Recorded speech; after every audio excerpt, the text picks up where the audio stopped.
So what is the content story on Apple Vision Pro? I'm talking movies, television shows, live sports, basically anything you can sit back and enjoy on the headset. Now, if you aren't aware, Apple just announced their first ever mixed reality headset called the Apple Vision Pro.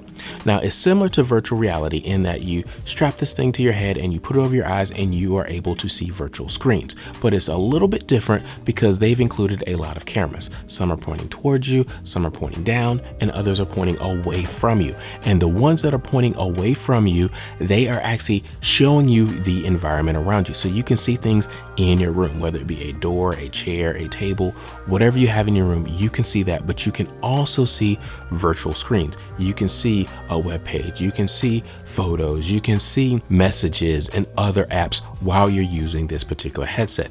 They've also included micro OLED screens with 23 million pixels. So it's greater than 4K image per eye or per screen that you are looking at.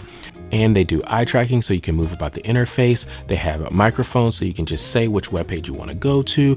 And they use the cameras along the bottom of the interface to track your hands so that you can click and select things and drag things like you want them with just your hands. No need for a controller or a joystick or anything like that. So it's actually really, really cool. And it just looks like really cool technology. Now, I'm excited about it because they said that you can watch movies on it. They said that you can actually create a screen that's up to 100 feet wide. So that is truly an immersive experience as far as visuals are concerned. And I actually talked about that in a previous video, and I want to put a link in the description below because I was wondering if this is the future of movies. So again, there'll be a link in the description below so you can check that out.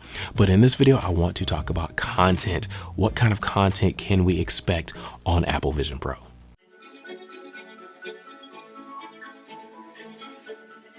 So like I said, Apple showed off a lot of the headset's capabilities, but in this video, I want to focus on the content, specifically movies and TV. Now, they didn't give us a ton of details, but there are some snippets in there that we can glean information from and infer. And honestly, this is a multi-year device because, first of all, this is not shipping until early 2024, and it's only shipping in the US, which honestly is a bummer for international users. But another bummer is the price. It is $3,499. That's where it starts, and it goes up from there. So this is not a mass market device, but we do expect some add-ons like prescription lenses will probably be an add-on. Maybe you can get some different head straps, different materials, stuff like that. That might be an add-on. I don't know about storage tiers. I'm hoping they only have one, like 1 terabyte, and they don't charge you for extra storage since they're already starting off at such a high price. But again, we don't know, right? And I'm going to talk a little bit about accessories in a minute, but there's just a lot of stuff about this that we don't know. But a few things that we do know. We do know that Apple's own content will be there from the Apple TV service and Apple TV Plus. Now, when I talk about the Apple TV service, I'm talking about the Apple TV store where you can buy and rent movies along with, again, Apple TV Plus, which is their services division that has content like TV shows like Ted Lasso, Severance, For All Mankind, all of those shows. That's on Apple TV Plus, and they've already said that that will be there on day one. So that is a good thing. You'll already have content day one. But since Apple is a business and they know a lot about business, I assume that they're also reaching out to producers, directors, writers so that they can produce content specifically for Vision Pro and the Apple Vision system in general. And specifically, I'm thinking about 3D content because this will be one of the few devices that you can get 4K resolution in 3D, at 60 frames a second or, whatever it is that you need. And so I'm hoping that they are producing content for that. And honestly, that makes me excited as well. Now, another thing that Apple has going for them, again, is that store where you can rent and buy movies. But one thing about existing content is a lot of people like me have existing libraries, and I would love for a way to be able to connect an HDMI connection to a Blu-ray player so I can watch my own content on the device without having to have a streaming service. I know that sounds antiquated. Some people are like, discs are dead. But honestly, a lot of people said vinyl was dead 10, 15 years ago, and now I can go into my local Target and buy records. So I don't think discs are dead. I don't think they're going anywhere. So hopefully Apple can sell an accessory, some sort of dongle, some sort of pass-through where they will have an HDMI connection so you can connect your Blu-ray player. Because with the Apple TV store, you can't find everything there, right? I actually went on the Apple TV store and I started looking for content. One of the first things I looked for was this right here, Hans Zimmer Live in Prague. This is a Blu-ray concert. I found it. That was a good thing. I also went to check out this movie, the latest Super Mario Brothers movie. Obviously, it is there. I mean, this is a very popular movie. But I also looked for the Super Mario movie from the 90s. I think it was like 1993 Super Mario Brothers. That wasn't on there.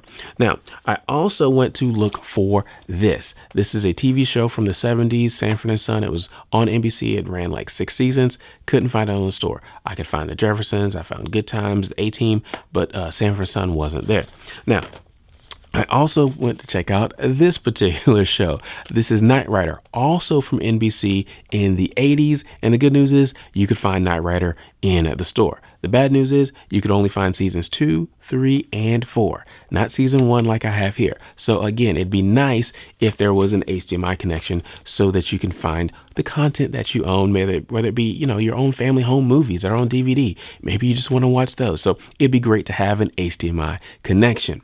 But some of you are probably saying, well, what about the other streaming services? Some of that stuff will be on the other streaming services. And I agree, some of the stuff will be on other streaming services, but we don't know if they're going to be on the platform. Apple does say that they are expecting to have other streaming services on the platform, but we don't know what they are. I'm hoping that they are out there courting Netflix, Amazon Prime Video, Peacock, Paramount Plus, Tubi, YouTube, all of these different platforms. I hope they're out there courting them, but right now, we don't know. So hopefully they're out there doing that. We do know that Disney Plus will be there on day one because the Disney CEO was on stage at the presentation and he said, and I'm excited to announce that Disney Plus will be available on day one.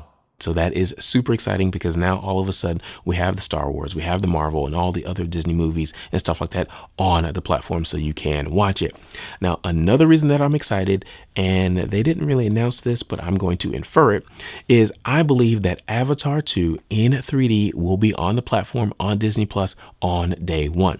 And the reason why I say that is because after the presentation was done, a lot of journalists, YouTubers, and reviewers got a chance to try the headset for about a half hour, 45 minutes, something like that.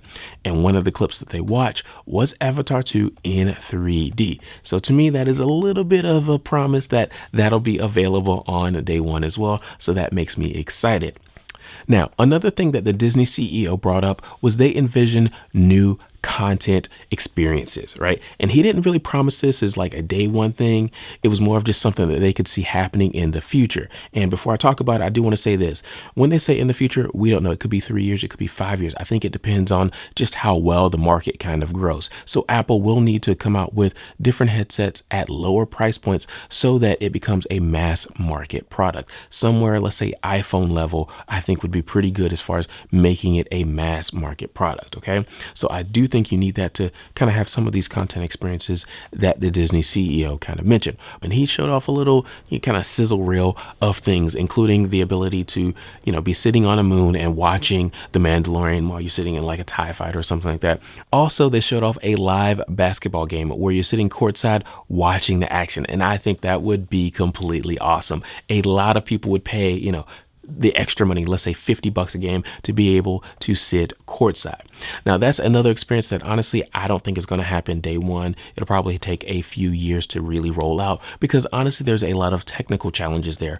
First of all, you have to have the cameras at the game to actually capture it so you can see in 3D, but you also have to have a delivery network to be able to do it live, right? Because that's going to be a lot of data. Even in 720p, 3D over the internet and to your home and stream to your device, that's going to be a lot of data. So I don't expect to see that on day one. If they have it day one, that would be truly amazing and truly exciting, but I don't expect it to be day one. So these are the things that we know about Vision Pro. There will be content on day one from Apple and from Disney Plus. But I believe that Apple is also courting writers, producers, directors to create new content for the platform that will be available during the rollout. I also believe that they are courting the other streaming services to, again, be on the platform when it's available. But all that being said, again, I still hope that they have an HDMI connection, even if it's not in version 1. Hopefully it'll be in version 2 or version 3. So again, all of us can watch all of our content, not just the stuff that's on streaming services, including home movies. That would be awesome. So Apple, please do that. But that's what we know, and that's what I want to talk about in this video. If you could, hit that subscribe button and that notification bell and watch this video like 50 times along with every other video on the channel, because I would love to get an Apple Vision Pro and review it for the channel. Thank you guys for watching. I'll talk to you next time.